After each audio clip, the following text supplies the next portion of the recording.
Karen Wilson, a middle-aged woman with deeply ingrained racist views, boarded the plane with a sense of entitlement that belied her modest appearance. Her faded blouse and scuffed handbag hinted at a life far from luxury, but Karen carried herself as though the world owed her something. She scanned the rows of seats with a critical eye, her lips pursed in habitual disapproval. Seat 22B, economy class. She sighed audibly, already irritated by the inconvenience. As she approached her assigned row, her eyes landed on the man seated in 22A. He was tall, with broad shoulders that seemed to take up more space than she thought appropriate. His dark skin stood out starkly under the pale cabin lights, and he wore a simple gray hoodie, his focus entirely on the laptop balanced on his knees. Karen's stomach twisted with immediate disdain. A black man? Sitting next to me? This can't be happening. Her thoughts spiraled as she stood frozen in the aisle, staring at him. What is he even doing here? Shouldn't he be in the back somewhere? Her lips curled into a faint sneer as she imagined the discomfort of sitting next to him for the next 4 hours. This is unacceptable. Excuse me, ma'am. A voice behind her interrupted her thoughts. A fellow passenger gestured for her to move forward. Karen snapped out of her daze and forced a tight smile, stepping aside to let them pass. She took a deep breath and slid into her seat, her movements stiff and deliberate. The man beside her didn't look up. He continued typing, his fingers moving swiftly across the keyboard. Karen's irritation deepened.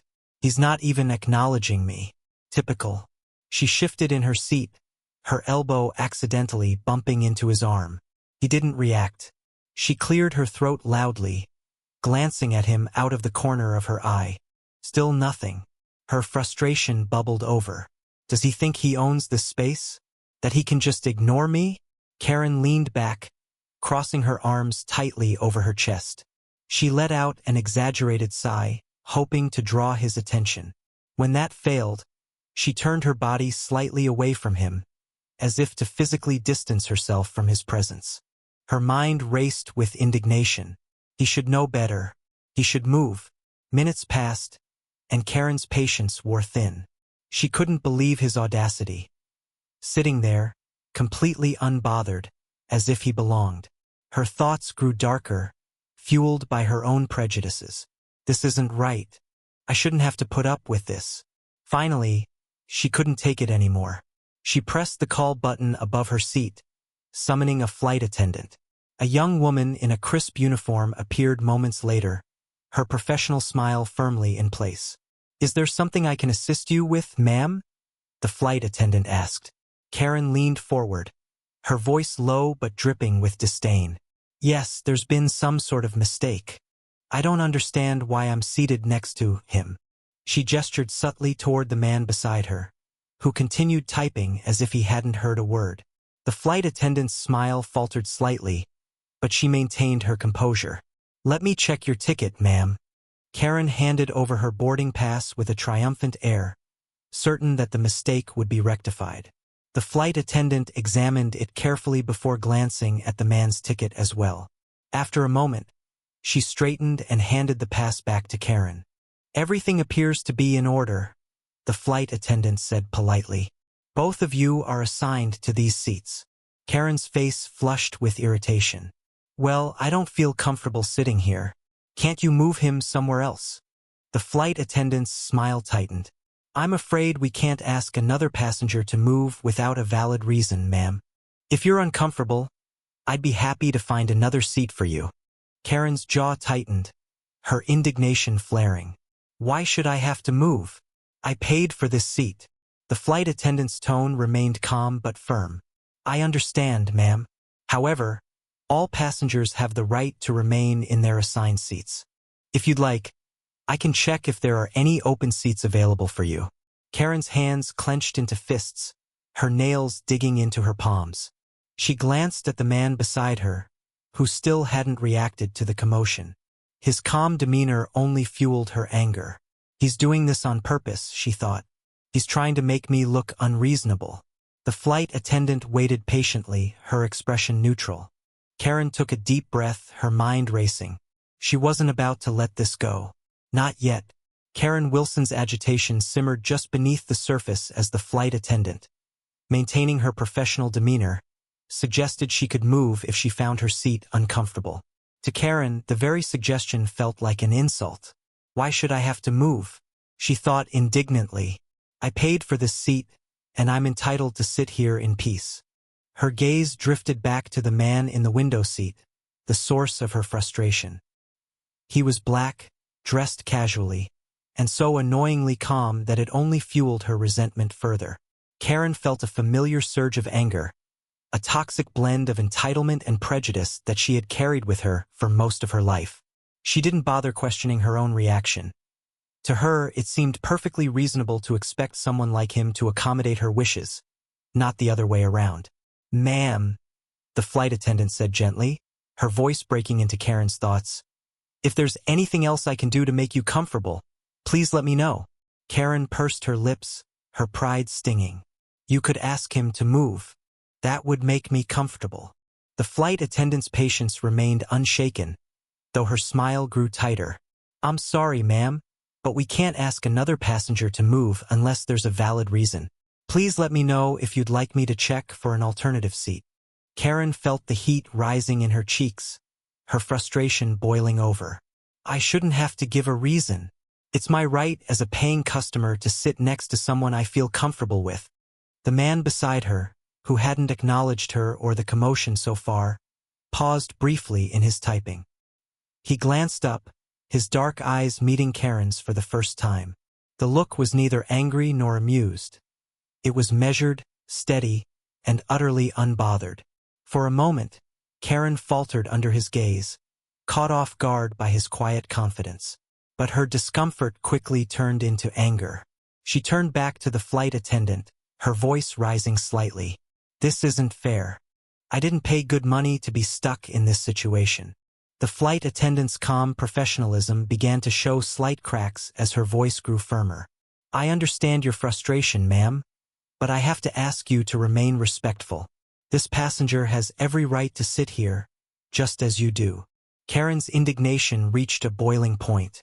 Her voice grew louder, enough to draw the attention of nearby passengers. "Respectful? I'm the one being disrespected here. I'm not sitting next to this," she spat out, gesturing vaguely toward the man beside her. The flight attendant's expression tightened.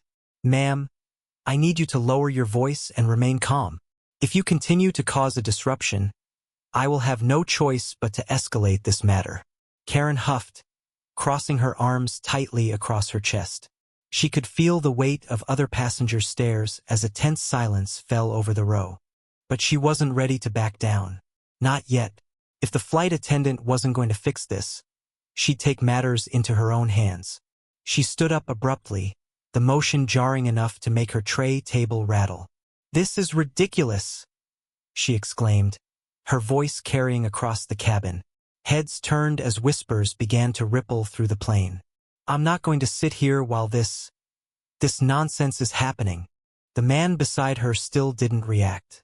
He simply closed his laptop, placed it gently in the seat pocket, and folded his hands in his lap, as if bracing himself for what was to come. Karen turned to the other passengers, throwing her arms out as if to plead her case. "Do you all see this? Do you see what I have to deal with? This is unacceptable." The murmurs grew louder, and several passengers pulled out their phones, recording the unfolding scene. The flight attendant, now visibly flustered but still composed, placed a hand on Karen's arm. "Ma'am, I need you to take your seat and lower your voice immediately." Karen pulled her arm away, her indignation reaching its peak. "No, I won't sit down. I demand to speak to someone in charge." The flight attendant motioned for her colleague, who approached with the same calm yet firm demeanor. "Ma'am," the second flight attendant said, "if you do not comply, we may be forced to remove you from the flight." Karen's face reddened further, her voice trembling with rage. "Remove me? For what? For standing up for myself? For pointing out how unfair this is?" By now, almost every passenger in the cabin was watching, their phones held aloft as they documented every word. The flight crew exchanged glances, clearly weighing their options. And still, through it all, the man in 22 remained silent. His calm presence a stark contrast to Karen's escalating hysteria. "Ma'am," the first flight attendant said again, her voice firm but tinged with exasperation. "This is your final warning. Please take your seat and remain calm, or we will have no choice but to involve airport authorities." Karen's chest heaved as she looked around, searching for support from the other passengers. But all she saw were blank faces and raised phones. Her hands clenched into fists as she turned back to the man beside her, glaring at him with unmasked disdain. "This isn't over," she hissed, her voice low but seething. Then louder, she shouted, "I'm not sitting next to this black man." The words hung in the air like a thunderclap, shocking even those who had been recording her tirade. The tension in the cabin was palpable, the silence deafening. And then, finally, the man beside her moved. He reached into his pocket and pulled out something small and shiny, holding it up for Karen to see. Her rant died on her lips as her eyes locked onto the object. It was a badge, an unmistakable official badge. "FBI?" the man said quietly, his voice calm but laced with authority. "Sit down and behave yourself." Karen froze, her mouth hanging open in shock. Karen's face drained of color as she stared at the badge glinting in the soft cabin lights. For a few agonizing seconds, the entire plane seemed to hold its breath. The man sitting beside her, calm and composed, maintained eye contact as he spoke once more. "Ma'am," Agent James King said, his voice low and measured, "I suggest you sit down and conduct yourself appropriately." The weight of his authority, carried so effortlessly, shattered Karen's bravado in an instant. Her mouth opened as if to respond, but no words came out. The fiery indignation that had fueled her outburst was replaced by a sinking realization. She had crossed a line she couldn't retreat from. The other passengers, many of whom had been recording the scene on their phones, now whispered among themselves, their collective shock audible in the otherwise hushed cabin. The flight attendants exchanged uncertain glances, relieved that the escalating situation seemed to have found an anchor. I didn't know," Karen stammered, her voice trembling. She dropped into her seat with a jerky motion, her hands gripping the armrests as though they might steady her spiraling thoughts. Her face burned with humiliation, the earlier confidence in her entitlement gone. James placed his badge back into his pocket, leaned back into his seat, and opened his laptop again. His calmness, so unmoving in the face of her tirade, was almost more unsettling than if he had responded with anger. Karen couldn't bring herself to look at him.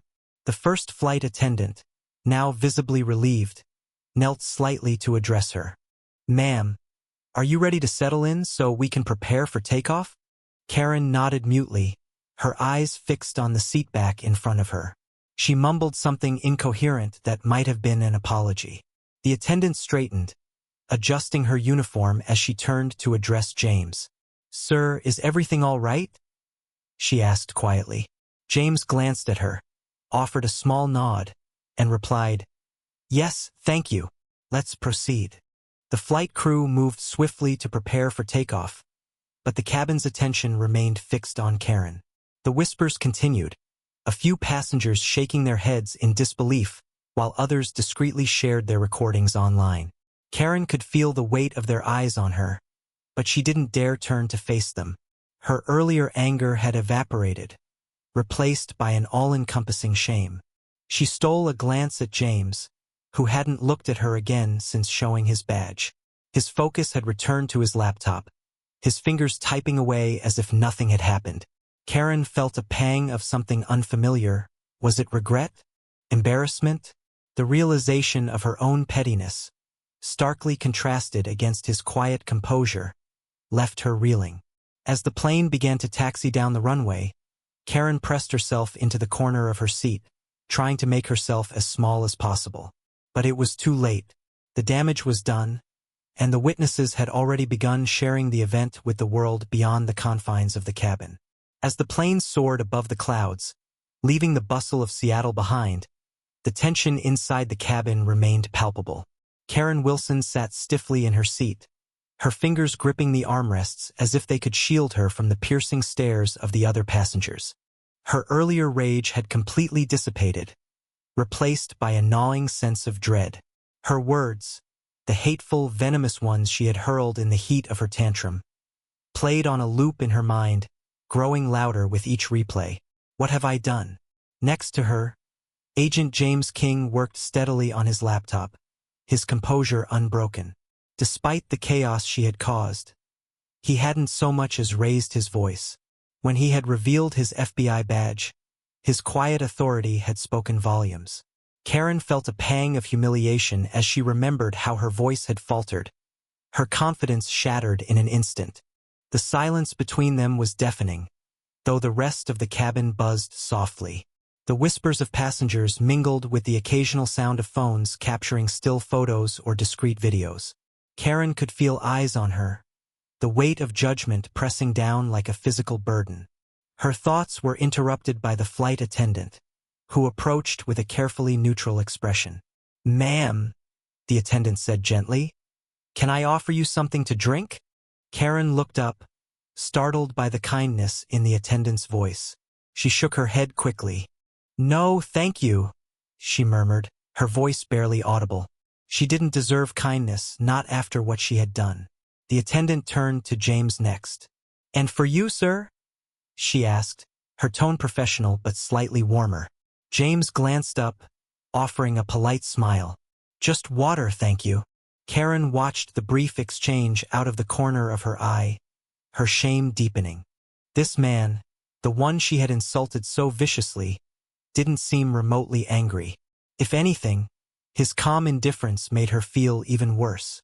She shifted uncomfortably in her seat, fighting the urge to apologize again but too paralyzed by her own guilt to speak. The flight attendant returned with a bottle of water for James before moving on to the next row. Karen kept her gaze fixed on her lap, unwilling to meet anyone's eyes. But as much as she tried to avoid looking around, she couldn't block out the whispers. "That's her," someone murmured from across the aisle. "The one who caused the scene." "I can't believe she said those things," another voice added. "What's wrong with people?" Karen's face burned as the weight of their judgment sank in. She felt exposed, as though every hateful thought she had ever harbored was now on display for the world to see. And in a way it was. Behind her, a young woman held up her phone, scrolling through the video she had just uploaded. The footage was crisp and clear, capturing every detail of Karen's tirade and the moment Agent King had revealed his badge. The caption read, "Racist passenger on Seattle flight gets put in her place by FBI agent." Within minutes, the video was already gaining traction, shared from one account to another at lightning speed. Unaware of the growing storm online, Karen sat frozen in her seat, staring out the window at the endless expanse of sky. She thought back to her initial reaction upon seeing James, how she had judged him instantly, unfairly, based solely on the color of his skin. The realization was like a punch to the gut. She had always prided herself on being honest and unapologetically herself, but now those traits felt hollow, exposed as excuses for something far uglier. As the flight progressed, the chatter around her slowly died down, but Karen's internal turmoil only grew. She wanted to shrink into the seat, to disappear entirely. The reality of her actions, and the consequences they might carry, was beginning to set in. Agent King, meanwhile, remained as he had been throughout the flight. Focused, composed, and utterly unaffected. Karen couldn't help but steal glances at him, marveling at his restraint. She wondered what he was thinking, whether he had judged her as harshly as she deserved, or if he had simply written her off as another ignorant person unworthy of his time. The rest of the flight passed in strained silence. Karen barely moved, consumed by her swirling thoughts. And when the plane finally began its descent into Atlanta, her heart sank. She wasn't ready to face what awaited her. The plane touched down at Hartsfield-Jackson Atlanta International Airport, the landing smooth and uneventful, though the atmosphere inside the cabin remained charged. Karen Wilson sat frozen in her seat, her mind racing as the reality of what had just transpired began to set in. The whispers, the stares, and the constant presence of phones pointed in her direction told her all she needed to know. Her actions had left an indelible mark. As passengers rose to gather their belongings, Karen felt an overwhelming urge to flee. She wanted to escape the weight of their judgment, but she knew there would be no easy way out. The aisle filled with people retrieving carry-ons and exchanging polite smiles, but Karen could sense the cold glares directed at her. Agent James King, seated calmly beside her, closed his laptop and placed it into his bag with practiced precision. His demeanor remained composed, his movements deliberate, as though nothing had happened. Karen dared another glance at him, but he didn't meet her gaze. His silence was deafening, a stark reminder of her own behavior. As soon as the seatbelt sign was turned off, Karen grabbed her bag and stood abruptly, her heart pounding as she prepared to step into the aisle. She hoped to blend into the crowd, to slip away unnoticed. But as she moved forward, a murmur rippled through the passengers. "That's her," someone whispered from a few rows back. "Unbelievable," another voice replied. Karen's steps faltered, her face flushing with heat.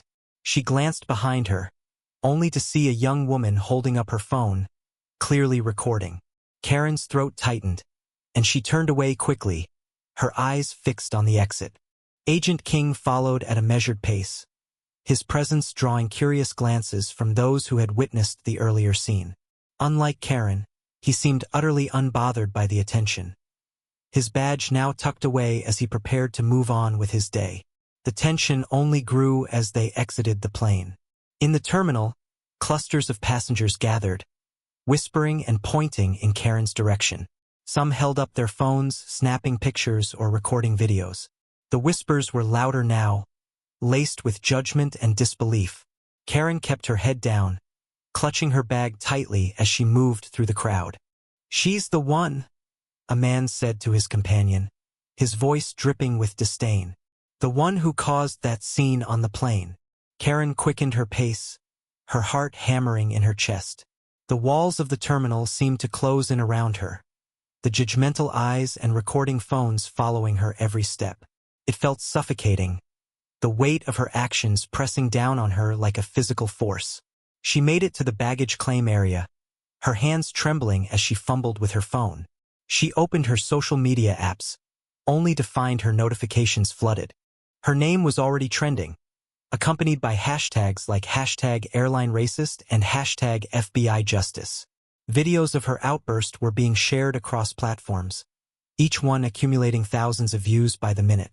Karen's stomach churned as she scrolled through the comments. They were relentless, tearing apart her actions, her words, her very character. "This is disgusting," one comment read. "People like her are the problem," said another. "Glad the FBI agent put her in her place," one user added, the words liked and retweeted hundreds of times. Tears stung Karen's eyes as she shoved her phone into her bag, unable to face the growing storm. She had never imagined her actions would spiral into something so public, so devastating. Her thoughts swirled with panic. What's going to happen to me? What will people think? As she retrieved her suitcase from the carousel, she noticed more people staring, whispering, recording. The weight of their collective judgment felt unbearable, and she hurried toward the exit, desperate to escape the gaze of the world. For James King, however, the moment had already passed. As he stepped into the terminal, he walked with steady confidence, his badge now hidden from view. He moved through the crowd effortlessly, paying no mind to the murmurs or glances. For him, it was just another day, another flight, another moment where grace and composure had triumphed over chaos. Karen, on the other hand, couldn't shake the feeling that her life was unraveling, and in many ways it already had. In the days following the flight, Karen Wilson's life unraveled faster than she could have imagined. The video of her outburst went viral within hours, amassing millions of views across social media platforms. News outlets picked up the story, framing it as yet another example of public accountability in the digital age. The hashtags #AirlineRacist and #FBIJustice trended globally, and Karen's name became synonymous with entitlement and prejudice. She woke up the morning after the flight to a storm of notifications on her phone. Her name was plastered across headlines. Passengers' racist outbursts silenced by FBI agent. One read. Another declared, public shaming in the skies. Viral video exposes hate. Her social media accounts, once quiet corners for sharing family updates and holiday photos, were inundated with angry messages, hateful comments, and even threats. You're disgusting, one message read. This is what happens when people like you think they can get away with anything. Karen couldn't bring herself to read more. She deleted her accounts in a panic, but it was already too late. Her face and her words had been broadcast to millions, and there was no way to take them back. The fallout extended beyond the virtual world. At work, Karen was called into her manager's office. The conversation was brief and devastating. Karen, her manager began, his tone serious. We've been made aware of the situation on your flight. This kind of behavior does not align with our company's values. We have no choice but to let you go. Karen tried to protest, her voice shaking as she explained that it had been a misunderstanding. But the damage was done. She left the office with a box of her belongings, her colleagues watching in silence as she walked out the door. Her personal life fared no better. Friends distanced themselves, unwilling to be associated with the firestorm surrounding her. Even her neighbors began to avoid her, their once friendly waves replaced by cold stares or turned backs. Karen found herself increasingly isolated, a pariah in her own community. For James King, the aftermath was much quieter. The video had thrust him into the public eye briefly, with many commending his composure and professionalism. But as someone accustomed to high-pressure situations, he shrugged off the attention and returned to his work with little fanfare. For him, it was just another day, a reminder of the challenges that still existed and the importance of rising above them. Karen, however, couldn't escape the consequences of her actions. As she sat alone in her small apartment, the blinds drawn to shut out the world, she reflected on the choices that had brought her to this point. Her prejudices, once buried beneath a veneer of civility, had been laid bare for everyone to see. And now she was left to confront the uncomfortable truth about herself. In a rare moment of introspection, Karen opened her laptop and typed out an apology. She posted it to a community forum, the only platform where she felt she might be heard. To everyone I hurt, she wrote, I am deeply sorry for my words and actions. There is no excuse for the way I behaved, and I take full responsibility for my actions. I've realized that my prejudice has caused harm not just to others but to myself. I am committed to learning, growing, and doing better. The apology was met with mixed reactions. Some appreciated the effort, while others dismissed it as too little, too late. But for Karen, it was a first step, however small, toward taking accountability. Her life would never return to what it had been before the flight. The job offers stopped coming, the invitations to gatherings dried up, and her name remained a cautionary tale in internet lore. But in the quiet moments, when she was alone with her thoughts, Karen clung to a fragile hope that she could change, that the person she had been on that plane didn't have to define who she would become. I hope you enjoyed this story. Leave a comment sharing your thoughts about it. Don't forget to like the video and subscribe to the channel so you won't miss new and equally exciting stories. See you in the next video.